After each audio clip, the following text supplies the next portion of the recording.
Terkadang kita lupa kalau di balik setiap pelajaran yang kita dapat, ada guru yang tetap berdiri di depan kelas dengan semangat yang sama. Hari demi hari, bahkan ketika kita lagi capek, kurang fokus atau ribut sendiri, guru tetap berusaha menjelaskan dengan sabar banget. Rasanya seperti mereka punya energi yang gak habis-habis, dan itu sesuatu yang gak semua orang bisa lakukan. Saya sering berpikir, tanpa guru mungkin banyak hal yang gak akan pernah kita pahami. Bukan cuma soal hitungan, hafalan atau teori yang panjang banget, tapi juga soal bagaimana bersikap, bagaimana berusaha, dan bagaimana menghadapi hal-hal yang sulit.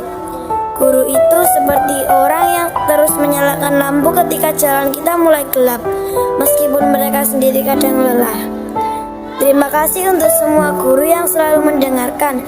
Meskipun kami sering berbicara terbata-bata waktu ditanya, terima kasih untuk setiap nasihat yang disampaikan pelan-pelan supaya kami tidak tersinggung. Dan untuk setiap teguran yang sebenarnya kalian berikan karena kalian peduli banget sama perkembangan kami. Sekali lagi selamat Hari Guru, terima kasih atas perjuanganmu.